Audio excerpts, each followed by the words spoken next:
Ce soir, je vais vous parler un petit peu d'un programme qui existe à la Cité depuis 2014 et qui s'appelle l'intégration communautaire par l'éducation coopérative. C'est un programme de 2 ans pour des personnes qui ont soit une déficience intellectuelle et ou un trouble du spectre de l'autisme. OK, alors je vais vous parler de différentes choses du programme, le but, les objectifs du programme, vous donner une petite idée de quoi ça a de l'air, c'est quoi les différents cours, les stages et tout ça. J'ai aussi du matériel ici que je vais vous démontrer un petit peu. Si vous voulez en prendre avec vous là, après la présentation, vous serez les bienvenus. Okay? Aussi, n'hésitez pas en cours de route, là, ça peut vraiment être une discussion. N'hésitez pas à m'interrompre, à lever la main, à poser des questions à n'importe quel temps. Là, ça me fait toujours plaisir. Okay? Alors, je vais commencer. On a un petit vidéo ici promotionnel. Donc, on peut sortir de la présentation et aller dans YouTube juste ici. C'est un petit vidéo promotionnel qui parle du programme. Je trouve que c'est le fun, ça vous donne un petit peu une vue d'ensemble et ça vous permet de voir aussi des visages d'étudiants qui sont dans le programme, là, dans ce vidéo-là. Donc, on va regarder ça pendant quelques minutes ensemble.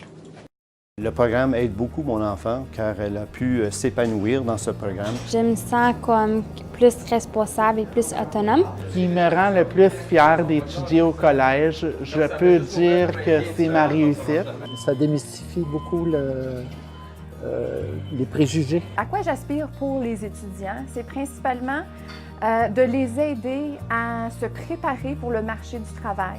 La manière qu'on accueille la personne, la manière qu'on l'intègre soi-même et qu'on l'accepte dans son groupe, c'est très important. Je me sens à l'aise dans ma peau et je suis comme une personne autonome. Que l'objectif, quand ils viennent ici, c'est d'apprendre comme s'ils étaient sur le marché du travail. J'aime qu'on a un cours en dehors du programme, qu'on peut prendre un cours de choix. Moi, mon cours hors programme, c'est en construction. Le programme d'intégration communautaire par l'éducation coopérative consiste en un certificat qui est offert sur 2 années et qui prépare des étudiants ayant une déficience intellectuelle ou qui sont sous le trouble du spectre autistique de se développer, de suivre une formation collégiale afin de les préparer, de les outiller davantage au marché du travail. C'est un programme qui permet l'inclusion totale. Quand on parle d'inclusion totale, c'est vraiment d'intégrer ces étudiants-là dans la vie collégiale, autant dans leurs cours du programme, autant dans les cours hors programme. Avant un cours, j'ai tendance à me préparer en pensant à ce que je veux enseigner, les apprentissages qui doivent être faits et aussi en gardant en tête les forces et les défis de chaque étudiant pour essayer de vraiment répondre aux forces et aux défis des différents étudiants en salle de classe. Mon rôle en tant qu'intervenante, c'est d'accompagner les étudiants en salle de classe, offrir du tutorat, adapter, modifier les travaux pour favoriser la réussite collégiale. Ça prend un partenariat avec l'enseignant et les intervenants pour pouvoir aider, trouver des moyens pour aider l'étudiant comme tel. Ça demande une certaine complicité entre l'intervenante et l'enseignant. L'intégration des 2 étudiants au sein du groupe a été très facile. Au départ, c'était vraiment un lien de confiance que j'ai amené. Et puis ensuite, on s'est parlé des limites de chacun, que moi j'ai, que d'autres aussi ont. Et ça leur a mis en confiance. J'ai beaucoup amélioré ma gestion de temps. Avant, j'avais beaucoup de difficultés. Donc ça, c'est un des défis que j'ai surmonté depuis que je suis à la Cité. Au sein du programme, les étudiants ont la possibilité de suivre 2 stages pratiques. Alors, le premier stage pratique se déroule au sein du collège. Alors, on a des étudiants qui sont en stage aux différents endroits dans le collège.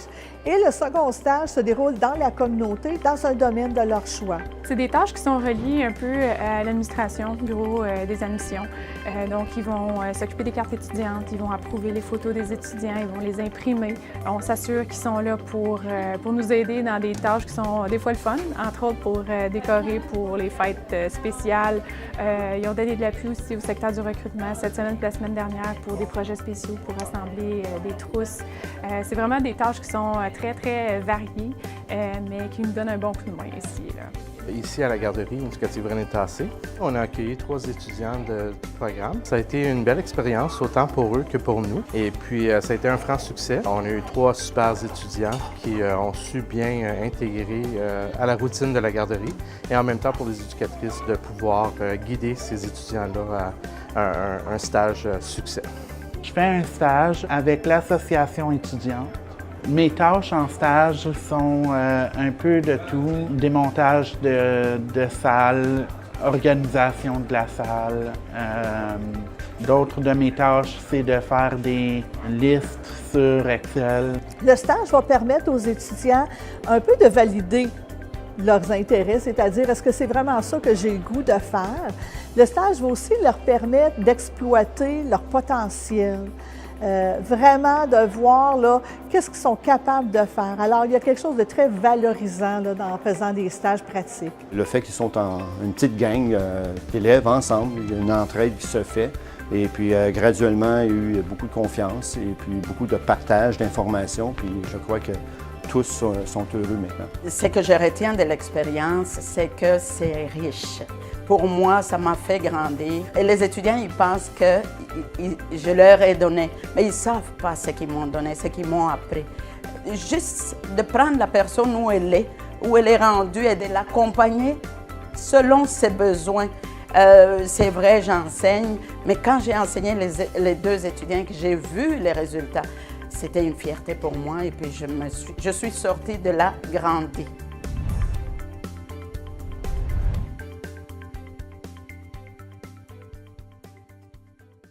Donc, juste quelques thèmes que je vais discuter avec vous aujourd'hui. L'historique, la mise sur pied du programme, donc un petit peu l'ordre du jour de la présentation. Le but du programme, les objectifs, le cursus, donc les différents cours que les étudiants suivent aux différentes étapes. Le rôle des intervenantes, parce qu'on a 3 intervenantes qui travaillent à temps plein avec nous dans le programme, qui ont un rôle central dans le programme aussi. Quelques mots sur les conditions d'admission et le processus d'admission. J'ai des documents ici qui ont un petit peu plus de détails aussi à ce niveau-là. Donc, s'il y en a qui voudraient plus d'informations à ce sujet-là, je vous invite à venir voir ça ici. Quelques mots sur l'aide financière aussi et un témoignage d'une étudiante, Sarah, qui devait être ici ce soir, mais qui malheureusement s'est blessée à la jambe, donc elle ne peut pas être présente ce soir. Mais une de nos diplômés qui travaille maintenant ici. Bonsoir. Bonjour. Parfait. Oui, vous pouvez venir ici. Bonsoir. Alors, le programme ISEC, oui. Je veux savoir combien d'étudiants est-ce que vous acceptez dans votre programme? Bonne question. On peut en accepter jusqu'à 20. Oui. À date, ça se situe entre 9 et 12, nos cohortes, la grosseur de nos. On n'a jamais été rempli encore. Est-ce que vous avez déjà d'autres travailleurs en cas que ça se remplit? Comme vous en avez 2. Bien, on a 3 intervenants à temps plein présentement. Si ça l'augmente dans les années à venir de façon considérable, c'est sûr que ce chiffre-là pourrait être évalué, mais on n'en a pas d'autres présentement. Parce que là, pour l'année, on en a 20. Ces étudiants-là? Déplacement de stage? Oui. Oui. Tout à l'interne pour le début? Oui, premier stage est à l'interne, donc à l'intérieur de la cité. La cité, c'est gros, quand même. Oh. Donc, il y a plusieurs différents stages possibles, allant du Tim Hortons au Subway, à la cafétéria, au bureau des admissions, au marketing, soutien informatique. Il y a beaucoup de différents stages possibles.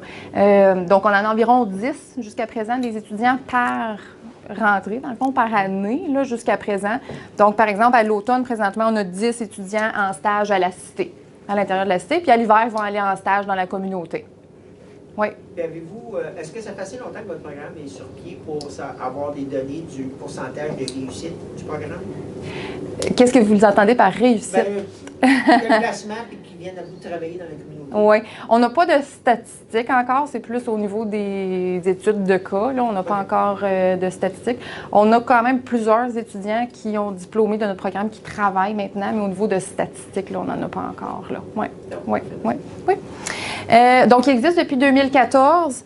Le programme est vraiment né d'un besoin dans la communauté. On a entendu qu'est-ce qui se disait, un peu le trou noir de qu'est-ce qui arrive après le secondaire. Donc, plusieurs des jeunes qui ont soit une déficience intellectuelle ou un TSA, on se dit, bon, qu'est-ce qui se passe après? Donc, une fois qu'ils ont 19 ans, 21 ans, qu'ils ont terminé le secondaire, est-ce qu'ils sont prêts pour le marché du travail? Plusieurs d'entre eux peuvent rêver de venir au collège, voient plusieurs de leurs collègues, de leurs amis venir au collège. Alors, c'est un peu né de ce désir-là, ce besoin réel-là qui est dans la communauté. Alors, on est bien content de pouvoir offrir ce collège-là. Il existe 13 autres collèges en Ontario. Cependant, on est le seul collège francophone à offrir le programme. Mais on n'est pas le seul programme d'intégration communautaire dans la province. En fait, on est rendu 14 maintenant. Oui. Le but du programme, c'est vraiment d'offrir une expérience collégiale à ces individus-là, donc à nos étudiants qui ont une déficience intellectuelle ou un trouble du spectre de l'autisme, et de les préparer. Donc, l'expérience collégiale en tant que telle, elle est très riche, mais on veut aussi, oui, cette expérience-là, mais de les préparer pour le marché du travail. C'est vraiment notre but ultime aussi. Donc, de les outiller le mieux possible pendant leurs 2 ans à travers différents cours, à travers des stages, les outiller le mieux possible pour le marché du travail par la suite. Donc, on travaille beaucoup là-dessus aussi. Certains des objectifs à la prochaine, donc de participer à avoir des vraies opportunités équivalentes, égales aux autres étudiants à toutes les opportunités, à toutes les activités qui sont disponibles au sein du collège. Donc, de vraiment vivre une expérience complète. Et de travailler sur plusieurs compétences, évidemment aussi. Donc, certaines compétences au niveau plus académique. Bonsoir. Certaines compétences au niveau plus académique, donc au niveau du français, des mathématiques, de tous les jours, de la communication qui est essentielle, mais c'est beaucoup axé sur le marché du travail aussi. Donc, on se détache un petit peu de la mathématique, le français au niveau plus académique, puis on se tourne plus vers le marché du travail. OK, là, tu es à job. Qu'est-ce que tu vas faire? Comment tu vas? Tu es malade ce matin, tu te sens pas bien. Comment tu vas communiquer ça à ton employeur? Donc, beaucoup de mise en situation, de préparation au marché du travail pour essayer de les outiller, dans le fond, pour qu'est-ce qui vient après, qui est possiblement le travail pour plusieurs d'entre eux. Beaucoup de développement personnel aussi. Donc, on veut travailler sur l'autonomie, sur l'inclusion, sur l'indépendance de nos étudiants. Quand ils nous arrivent, ils arrivent souvent du secondaire. Parfois, il y en a qui viennent puis qui sont plus âgés aussi.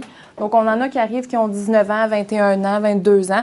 Il y en a qui viennent à 30. J'ai une étudiante présentement qui a 40. Il n'y a vraiment aucun problème. Il n'y a pas de limite d'âge, évidemment. Mais on veut les rendre plus autonomes, plus indépendants. Donc, on travaille beaucoup là-dessus. Et beaucoup la notion aussi d'interagir avec confiance et avec dignité. Hein, c'est des mots qui sont lourds en sens, mais qui sont très importants. Donc, d'interagir avec confiance, avec dignité dans la société, dans le monde du travail, à l'école en premier lieu, avec nous, mais en préparation aussi pour le monde du travail.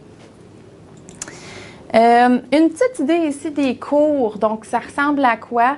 L'horaire est bâti sur un horaire typique, si on veut, du collège. Donc, c'est différent du secondaire. Ils nous arrivent du secondaire des fois, puis ils disent « OK, est-ce que j'ai des cours de 8 à 4 à tous les jours? » Non, c'est plus un horaire collégial. Donc, à chaque étape, les étudiants ont 5 cours et chaque cours est d'un bloc de 3 heures. Donc, 5 fois 3 heures, on a 15 heures de cours par semaine. Ce qui veut dire, par exemple, que des fois, on arrive avec une journée, par exemple, le vendredi où tu n'as pas de cours. L'étudiant n'a pas de cours. Le lundi, il y a un bloc le matin, un bloc l'après-midi. Le mardi, il y a juste un bloc le matin. Puis le mercredi, il y a juste un bloc l'après-midi. Puis le jeudi, il resterait un cours dans ce scénario-là. OK? Donc, l'horaire peut être atypique comme ça, comme tous les étudiants du collège, en fait. Ça ressemble à ça, un horaire collégial. Et ça, c'est certains des cours qu'on a. Donc, à la première étape, on a un cours d'aptitude à la vie quotidienne, transition vers la vie collégiale, introduction à l'informatique, un cours exploratoire et un cours de français. Le cours exploratoire, je vais le mentionner, puis c'est correct qu'on peut rester à l'étape 2, parce que vous allez le voir, il est encore là à l'étape 2. Il y a un cours exploratoire à chaque étape, donc il y en a 4 en tout. Parce que c'est un programme de 2 ans, 2 étapes automne-hiver à chaque année. Donc, 4 étapes en tout. Il y a 4 cours exploratoires. Qu'est-ce que c'est un cours exploratoire? C'est un cours que l'étudiant choisit d'aller suivre dans un autre programme. Donc, dans le programme de son choix. Ça peut être... oui. Il y a une chaise. Il y a une chaise aussi. Il y a une chaise. Ah, OK, parfait. Il y a une place ici. Bonsoir. C'est ma femme. Après la relève. Ah, OK. Pas de problème. Donc, le cours exploratoire, je disais, c'est un cours... Le cours de la cité, là? Oui. Oui. OK, non, je ferais. Ah, OK. D'accord. Après, c'est Gourmet Express. Ici? Ouais, à quelle heure? Oui, ici. À 7h30, je pense, c'est ça? 7h30. À quelle heure? 7h30. 7h30. Ah, OK. Parce qu'à 7h20, c'est Adaptive Learning? Ça, c'est en haut, oui. En haut, oui. OK. OK, merci. D'accord. Pas de problème. Merci. Je vais voir, là, qu'est-ce que je vais faire. Je reviens. OK. Pas de problème. Oui. Excusez-moi avec toutes les questions. Là. Non, c'est correct. J'aime ça. Ma question est comme suit. C'est parce que, en temps habituel, la grosse majorité des classes spécialisées sont dans un local.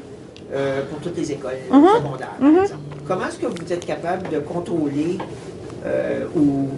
la sécurité de ces enfants-là qui se promènent de classe à classe dans le corridor pour pas qu'ils soient perdus ou pour pas qu'ils... Est-ce que vous avez un certain secteur où ils sont accompagnés? Je comprends pas exactement. Là, parce que si on regarde un collège, là, au campus... Là. Oui, je comprends votre question. Il y a peut-être plusieurs axes, là, plusieurs façons d'y répondre. Une de ces façons-là, ça serait avec les conditions d'admission. Nos conditions d'admission, on a une trousse d'admission qui doit être répondue avec une référence. On fait aussi une entrevue. Avec ça, on s'assure que les candidats que l'on accepte dans le programme sont assez autonomes. Donc, il n'y a pas de transport, par exemple, de fourni pour aucun étudiant. Ils doivent venir au collège, s'en aller par eux-mêmes. Donc, ils sont quand même assez autonomes. Donc, ils sont capables de venir et d'aller. Cependant, le campus est gros. Hein? Nous, on fait partie de l'École des sciences sociales et humaines qui est dans l'aile du campus B. Okay? On est dans l'édifice B au collège. Tous nos cours de programme sont dans le B. Leurs casiers, on les met juste à côté de nos bureaux. Donc, nous, on est à l'École des sciences sociales et humaines. Mon bureau est là, le bureau des intervenantes. Leur casier est juste à l'extérieur ici et leurs salles de classe sont dans le B. Donc, de cette façon-là, ils ne sont pas toujours accompagnés, mais pour leur casier, leurs cours, ils peuvent être dans différents locaux, mais tout le temps dans le même édifice et au deuxième étage. Donc, grosso modo, on n'a pas de problème à ce niveau-là. Pour les cours exploratoires, mais c'est quand même une bonne question. N'hésitez pas, hein? C'est toutes des bonnes questions. Pour les cours exploratoires, ça, c'est des cours qui sont faits dans d'autres programmes. Donc, l'étudiant, lui, on a un guide de cours exploratoires. Il y a plusieurs différents programmes possibles. Mais par exemple, un étudiant dit, moi, je veux faire de la construction. Bien, les cours de construction sont à Orléans. Okay? Ou un autre exemple, ce serait travail de bureau. Bien, les cours de travail de bureau peuvent être un petit peu partout dans la cité. Pour les cours exploratoires que les étudiants font dans d'autres programmes, sont toujours accompagnés par une intervenante en individuel. Donc, l'intervenante va avec eux au cours. Donc, à ce moment-là, ils sont accompagnés de façon individuelle. Okay? Deuxième étape, relations interpersonnelles, préparation au marché du travail, introduction à la vie communautaire, un autre cours exploratoire et un cours de français 2. Non, c'est bien parfait. À la troisième étape, on a un cours de mathématiques au quotidien, un autre cours exploratoire, un cours d'anglais et maintenant on commence les stages. Donc, c'est le début de la deuxième année. Le premier stage est à la Cité, comme on a mentionné. Puis, pour les cours exploratoires et les stages, quelque chose qui est important à mentionner aussi, c'est selon l'intérêt de l'étudiant. On ne force pas l'étudiant jamais à aller dans un stage ou dans un cours qui ne l'intéresse pas. On veut essayer de le faire grandir, de le faire évoluer, mais selon qu'est-ce que lui a envie de faire. Hein, si quelqu'un me dit, moi, j'ai envie de travailler dans ce domaine-là, bien, je ne vais pas lui dire non, tu vas aller travailler dans ce domaine-là. Hein, on essaie de les aider aussi dans leur évolution personnelle et professionnelle, là. Et un séminaire de stage, ça, c'est un cours en salle de classe qui est toujours en lien avec le stage. Il y en a un pour le deuxième stage aussi. Et puis là, on travaille beaucoup la préparation au marché du travail aussi, mais en lien avec le stage. Donc, on se fixe des objectifs, par exemple. On fait différents travaux en lien avec le stage pour essayer de profiter au maximum de cette expérience-là et des expériences que tout le monde vit dans la classe, parce qu'on vit tout le temps plein de petites situations en stage. Et puis, tout le monde dans la classe, les différents étudiants peuvent s'entraider puis jaser. Bien là, j'ai vécu ça, puis là, je ne sais plus quoi faire. C'est tout le temps les mêmes tâches. Bien, qu'est-ce que tu peux faire, justement, si tu commences à t'ennuyer au travail puis que tu n'as plus de nouvelles tâches, par exemple, de nouveaux défis? Bien, qu'est-ce que vous en pensez, vous autres? Donc, ça serait un exemple parce qu'en séminaire de stage, il y a beaucoup d'échanges entre les étudiants pour essayer de grandir le plus possible, dans le fond, de notre expérience de stage. Un peu comme tous les collèges. Les collèges Oui, font ça. oui. Quatrième étape, on a seulement 4 cours ici, donc un cours de formation générale, un cours exploratoire, un cours de séminaire de stage et le deuxième stage. La raison qu'il y a juste 4 cours, c'est parce que le stage, maintenant, au lieu d'être 3 heures par semaine, il est 6 heures par semaine, le deuxième stage. Donc, il prend un peu la place de 2 cours. Oui? 2 choses. Oui. Premièrement, est-ce que les stages sont payés? Non, les stages ne sont pas payés. Les stages pas payés. Et deuxièmement, pour l'accessibilité de l'université, du collège, la cité collégiale, est-ce que c'est très accessible? Est-ce qu'un enfant en chaise roulante serait capable de rentrer en classe, sortir en classe, prendre un taxi, etc.? Est-ce que vous avez un élève qui est en chaise roulante? On n'a pas d'étudiants en chaise roulante, mais il y a des étudiants au collège en chaise roulante. Et je sais que c'est une école qui est accessible. Donc, il y a des ascenseurs, là, tout près, comme dans le B, là, il y a un ascenseur. Donc, je sais que les gens peuvent rentrer, puis il y a des accès pour chaises roulantes un petit peu partout là, dans le collège. Donc, je sais que c'est accessible aux personnes en chaise roulante. Très bonne question. J'ai mentionné qu'on a 3 intervenantes dans le programme. C'est des personnes donc 3 personnes à temps plein qui travaillent avec nous, qui accompagnent les étudiants dans les cours exploratoires, comme je l'ai dit. Et aussi, pour les cours exploratoires, c'est des cours qui sont offerts dans d'autres programmes, donc au régulier, si on veut. Et donc, les intervenantes leur travail est aussi de modifier et d'adapter aux besoins, selon chaque étudiant aussi, de façon individualisée, tout ce qui est évaluation dans ces cours-là, les examens, les travaux, etc. Donc, l'intervenante va modifier ces évaluations-là.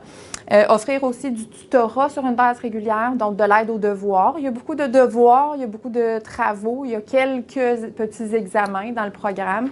Mais les étudiants fonctionnent bien. Il y en a qui ont besoin plus de tutorat que d'autres. On commence avec une période obligatoire par semaine.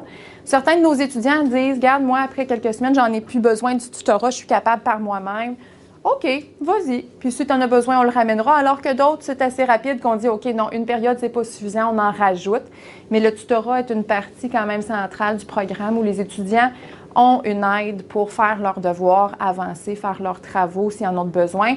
Et ceux qui en ont besoin d'un petit peu plus, on le rajoute assez rapidement. Donc, ça peut facilement devenir 2 ou 3 heures par semaine. Et il y a des périodes de tutorat libre aussi où les étudiants peuvent venir faire leurs devoirs, demander des questions au besoin. Oui, ça va. Certaines questions au niveau des conditions d'admission.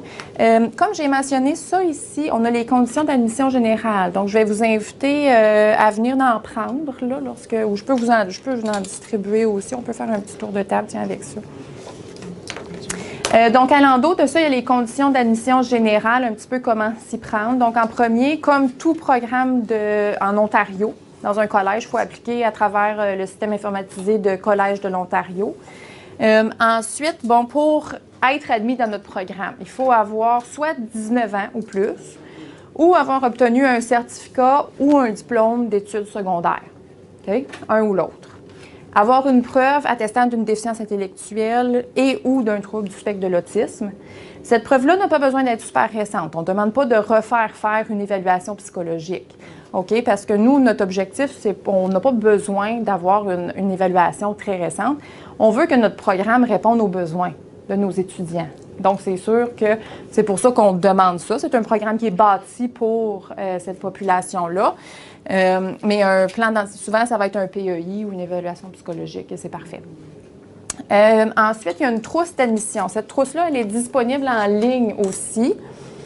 OK, donc directement, là, à partir de notre site web, il y a une trousse d'admission. Donc, on peut cliquer, vous pouvez en prendre aussi, là, si vous voulez. Il faut remplir cette trousse d'admission-là, tout simplement. Et à la fin de la trousse d'admission, il y a aussi une référence. Donc, on prend les dernières pages ici, là, ça dit questionnaire confidentiel sur les références, et on donne ce formulaire-là à un professeur, par exemple, ou une éducatrice qui travaille avec le jeune, qui le connaît. Puis ensuite, là, il y a l'adresse en arrière, ils doivent nous l'envoyer directement. OK? Donc, ça, c'est le processus d'admission essentiellement. Lorsqu'on reçoit la trousse et la référence, ensuite, on convoque les étudiants pour une entrevue. Et on fait une entrevue 1 à 1 au collège. Okay. Est-ce qu'il y a des questions à ce niveau-là? Ça va? OK. J'ai un petit document ici aussi qui est intéressant, qui est un petit guide. Comment me préparer? Tiens, je vais le distribuer, puis vous pouvez en prendre une copie si vous voulez. Donc, comment me préparer pour le programme? Parce que souvent, les gens, soit dans les écoles ou les parents vont dire, bien, qu'est-ce que je pourrais faire pour essayer d'aider mon jeune à être plus prêt pour venir au collège? Puis en fait, c'est des habiletés là, qui ne vont pas vous surprendre, qui sont des habiletés de base quand même, qui sont déjà travaillées à l'école. Mais des fois, il y a certaines petites choses là-dedans qu'on dit, OK, oui, c'est vrai, moi, je pourrais aider mon jeune à s'améliorer un petit peu de ce côté-là. OK, par exemple, suivre un cours théorique pendant 50 minutes. C'est sûr que les cours de notre programme, on les fait bouger. C'est jamais du théorique pendant 3 heures, là, jamais. Mais il va y avoir un petit peu de théorique, des activités, des discussions, d'autres activités. Du théorique, c'est mélangé comme ça. Mais par exemple, pendant les cours exploratoires, des fois, ils vont devoir être assis 50 minutes, puis ça va être un petit peu plus théorique. Donc, dépendant du cours qu'ils font. Donc, il y a différentes habiletés ici que vous pouvez regarder, là. C'est divisé en différents axes. Donc, des habiletés académiques. Certaines bases en informatique, par exemple. Est-ce qu'ils sont capables d'envoyer un courriel? Est-ce qu'ils sont capables de répondre à un courriel, d'aller voir, de vérifier leur courriel? On utilise beaucoup, nous, les communications par courriel. S'il y a un cours qui est annulé, le professeur l'envoie à ses étudiants par courriel. S'il ne vérifie pas, si l'étudiant ne prend pas l'habitude de vérifier ses courriels, bien, il va se présenter pour rien. Ça n'arrive pas super souvent, mais il y a beaucoup de communications qui se font de ce niveau-là. Au collège en général aussi. C'est le temps de payer nos frais de scolarité, c'est envoyé par courriel. Donc, c'est un exemple aussi ici. Certaines choses au niveau de l'autonomie aussi, donc utiliser un horaire, gérer son temps, ce genre de choses-là. Les écoles, souvent, on leur dit aussi, là, donnez-leur des devoirs, puis dites, regarde, pour lundi prochain, je veux que tu me fasses ça.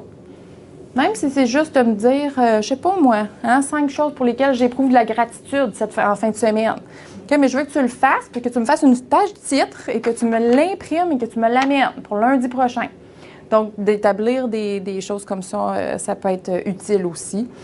Des choses au niveau de la connaissance de soi et de la gestion personnelle. Donc, la communication, s'adapter aux changements, s'intégrer dans un groupe, etc. OK. Quelques mots au niveau de l'aide financière. Pourquoi? Parce que venir au collège, ça coûte des sous. Hein? C'est pas le fun, mais c'est quand même cher, OK? Cependant, il y a quand même beaucoup d'aide financière qui est disponible. Aide financière qui n'a pas d'impact sur le mot, ODSP, merci. OK? Ça, c'est la carte. On peut le passer, vous pouvez en prendre une copie si vous voulez, de notre spécialiste expérience client qui est affecté à notre secteur, qui rencontre chacune des familles qui viennent dans notre programme pour leur parler de l'aide financière, qui peut vous aider de façon individuelle à avoir de l'aide financière, à faire une demande. Donc, une demande pour OSAP. Et il y a aussi des bourses qui sont disponibles. La bourse Michel Trottier, on en a 10 par année. Donc, il y a, dans le fond, un étudiant sur 2, là, présentement, qui peuvent l'avoir à chaque année dans notre programme. Et c'est des bourses de 1 000 $. Donc, ça peut aider significativement aussi. C'est des bourses qui sont spécifiques pour notre programme. Et Raféo, là, ou OSAP, il y a plusieurs étudiants qui ont presque tous leurs frais de scolarité payés pour ça. Et on peut faire une demande aussi pour avoir seulement des bourses et non des prêts. Donc, rien à rembourser par la suite. Donc, dépendant qu'est-ce qu'on veut, là, ça peut être intéressant. Est-ce que vous savez si les familles utilisent parfois le programme Passeport pour payer? Les familles ne peuvent pas, en Ontario, utiliser le programme Passeport pour payer. Okay. Oui. On travaille là-dessus. C'est combien une année? Présentement, c'est comme 2200 par session, par étape, donc environ 4400 par année. Oui, ça change, ça l'augmente un petit peu à chaque année. Non, ça ne descend jamais.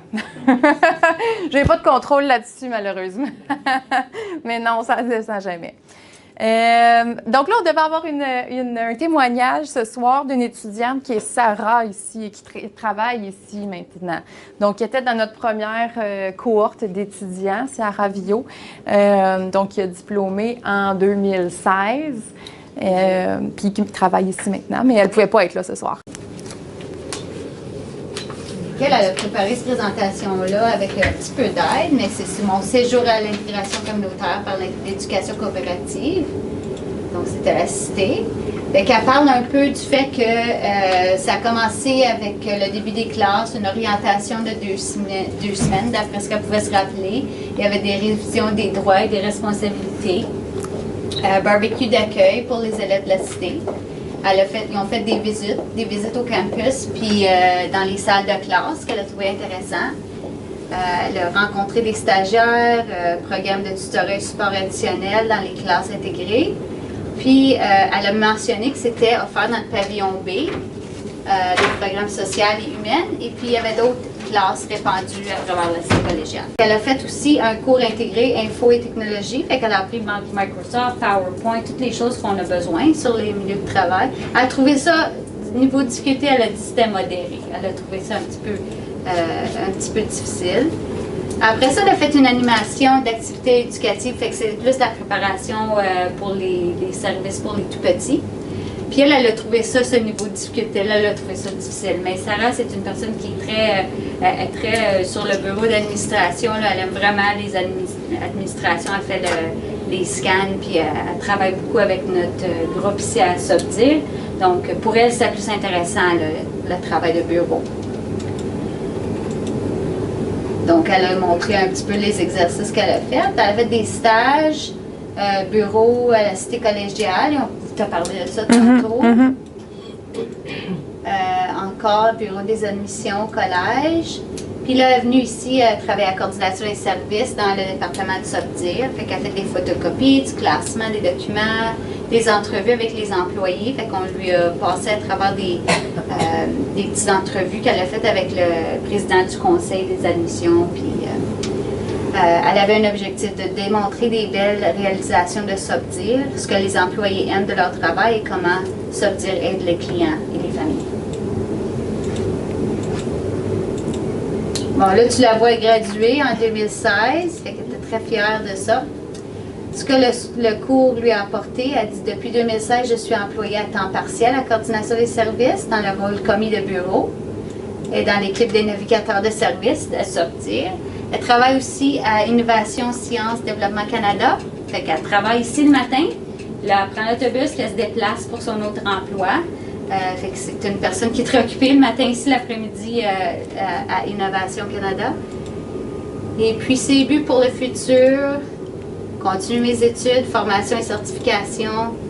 Elle va avoir un seul emploi à temps plein, elle aimerait ça pour avoir besoin de faire le trajet. Continuer comme commis de bureau, elle aime encore beaucoup ça. Avoir des bénéfices, assurance, vacances, congés de maladie, toutes les choses qu'on aime dans la vie, on aimerait savoir ça. C'est ça ses buts. Son propre bureau. Elle ne veut pas travailler dans un cubicule, elle aimerait savoir son propre bureau. Une bonne pension. Puis en bref, elle dit que c'est des opportunités uniques à l'ISEC. Elle a fait des nouveaux contacts, des stages de travail. Puis surtout, elle a eu du plaisir. Fait qu'elle dit voir la vidéo YouTube de l'ISEC. Fait qu'elle a voulu l'inclure ici.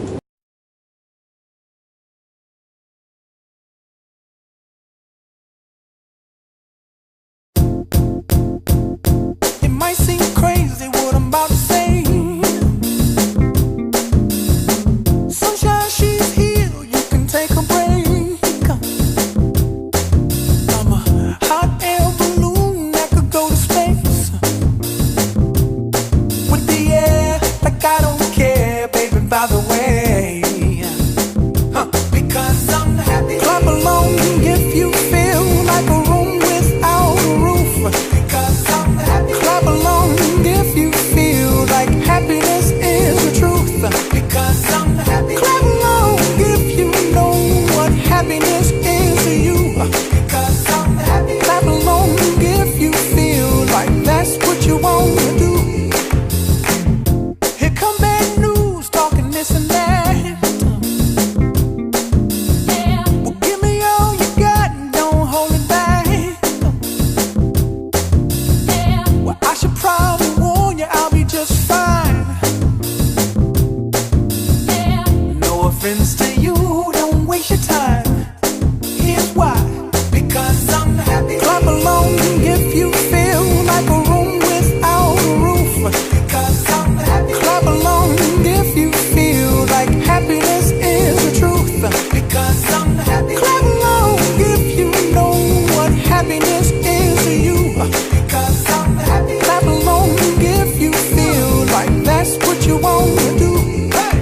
you wanna do. Bring me down, can't none bring me down. The love is too high to bring me down. Can't none bring me down. I said, clap along if you feel like a room without a roof.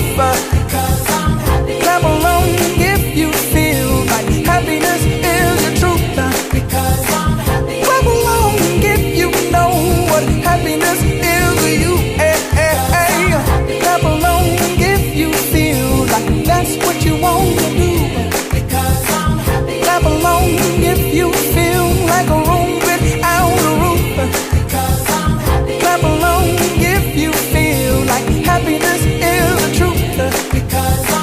Clap along if you know what happiness is to you.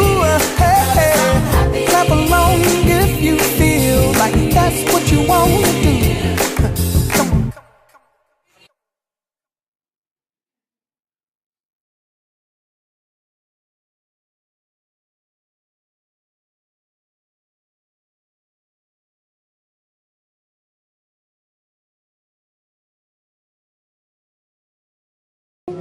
C'est triste qu'elle soit pas là pour partager avec vous autres parce que ça aurait été une belle opportunité. Un beau rapport. Ouais. Dan et Omar, je savais qu'ils avaient reconnu. Ah oui! Ils ont passé par Gourmet Express, c'est ça? Ah oui, oui. À mon école secondaire. À Denis Omar, oui. Oui, ils sont allés à De La Salle. Oui, oui. Vincent aussi est allé à De La Salle, oui, oui, oui. Ah, super. Ah, on a fait un l'année passée aussi sur la chanson Can't Stop the Feeling de Justin Timberlake. Fait que si vous voulez aller voir ça, c'est sur YouTube aussi. Okay. Oui, oui, oui. Alors, c'est terminé là, pour la partie présentation, mais si vous avez des questions, n'hésitez pas.